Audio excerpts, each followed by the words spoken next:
पुणे शहरात आज वाचन दिन पाळला जात आहे आणि आपण पाहू शकतो पुणेकर शहरातल्या ठिकठिकाणी अशा पद्धतीने एकत्र येत वाचन करताना आपल्याला पाहायला मिळतात।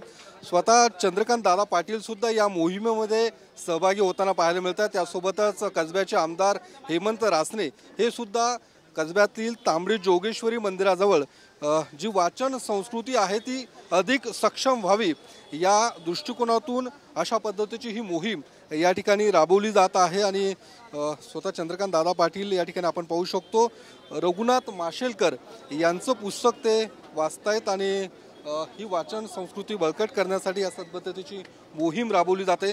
दादा, या मोहिमेमध्ये तुम्ही सहभागी होताय, स्वतः पुस्तक वाचन या ठिकाणी करताना दिसतायत। अधिक ही मोहीम सक्षम व्हावी, वाचन संस्कृती सक्षम व्हावी यासाठी अशा पद्धतीची मोहीम राबवली जाते। ऑलरेडी या अगोदरच माझी स्वतःची कोल्हापूर 3 आणि कोथरूड 3 6 फिरती वाचनालय आहेत। प्रत्येक गाडी जी माझी आहे त्याच्यामध्ये 10,000 पुस्तकं आहेत। 60,000 पुस्तकाचा मालक आहे मी आणि प्रत्येक गाडीवर 3,000 मेंबर आहेत, कारण डिपॉझिट नसतं, फी नसते। त्याचे दिवस ठरलेले आहेत, त्याच्या वेळा ठरलेल्या आहेत, त्याची ठिकाणं ठरलेले आहेत। लोक गाडी पोचण्यापूर्वी 3-4 संख्येने लाईन लावून उभे असतात। त्यामुळे माझं म्हणणं आहे की पुस्तकं वाचण्याबद्दलचं वेळ ह्या समाजातलं कमी झालेलं नाही। ते कमी झालं तर फार प्रॉब्लेम येईल, कारण बुद्धी जी माणसाने परमेश्वराने निर्माण केली त्याच्या शरीरात, त्याच्यामध्ये फिलिंग करायला लागेल। तर ते फिलिंग प्रत्यक्ष अनुभव, पुस्तकं वाचन, गाणं ऐकणं, नाटक बघणं, सिनेमा बघणं, याच्यातून ती बुद्धी समृद्ध होत असते। आणि त्यामुळे हा जो NBTने नॅशनल बुक ट्रस्टने गेल्या वर्षीपासून पुण्यामध्ये एक्झरसाइज केलेला आहे, एक अतिशय चांगला कार्यक्रम आखला आहे, अतिशय अभिनंदनीय। त्यात त्यांनी व्हरायटी ऑफ प्रोग्राम केले। आज गेल्या वर्षी होतं, आज त्यांनी 12 ते 1 शांतता पुणेकर वाचतायत असा उपक्रम दिला। हजारो ठिकाणी लोक वाचतायत, कोणी रिक्षात वाचताय, कोणी पोलीस स्टेशन वाचताय, कोणी विद्यापीठात वाचताय, कोणी कॉलेजमध्ये वाचताय। हजारो लोक आज पुस्तक वाचतील। पुस्तकाची वाचनाची आवड निर्माण करणं हा त्यातला उद्देश आहे। दादा, या सगळ्या मोहिमेसंदर्भात सरकारच्या पातळीवर सुद्धा अजून काही गोष्टी राबवण्याची गरज आहे राज्य पातळीवरती? हा केंद्राचाच उपक्रम आहे।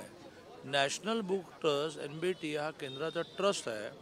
एक IAS अधिकारी त्याला कमिशनर असतो, एक नॉन गव्हर्नमेंटल माणूस चेअरमन असतो। आता सैन्यातले एक colonel, very smart man, Malik हे त्याचे कमिशनर आहेत। आणि विद्यार्थी परिषदेचा माजी राष्ट्रीय अध्यक्ष, प्लेझंट माणूस, प्रचंड वाचणारा माणूस, डॉक्टर मिलिंद मराठेचा अध्यक्ष आहे। गव्हर्नमेंटची स्कीम आहे। महाराष्ट्रामध्ये 11,000 लायब्ररीज आहेत की ज्याला 400 कोटी रुपयाचं अनुदान देतो आपण। आता ह्या लायब्ररी 11,000वरून 22,000वर न्याव्यात असा प्रयत्न चालला आहे। आणि यांचं अनुदान मी मंत्री झाल्यानंतर माझ्या अंडर येत होतं कालपर्यंत।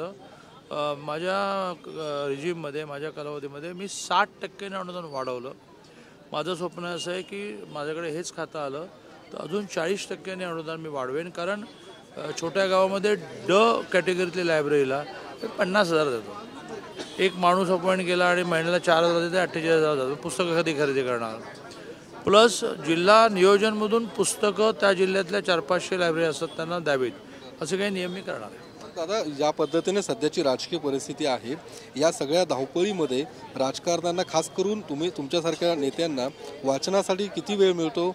वेळ निघतो का? वाचन होत पेक्षा एकाग्रता नाही होत आहे। सारखा फोन येतो। आता मी सांगून ठेवलं की 1 तासभर फोन द्यायचा नाही। तेव्हा मी गाडीत बसेन त्याला 12-13 फोन आलेले असते।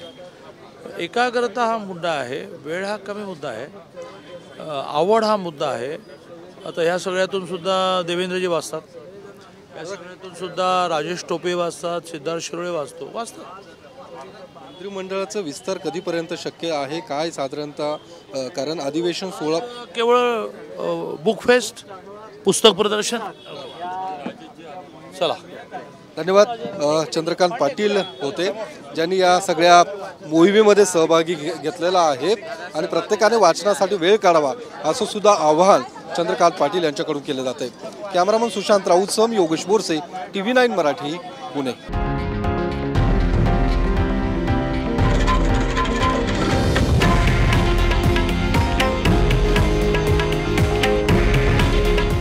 आहे देशातील नंबर 1 न्यूज नेटवर्क आणि आपण पाहत आहात TV9 मराठी. काळजी तुमची, हित महाराष्ट्राचं.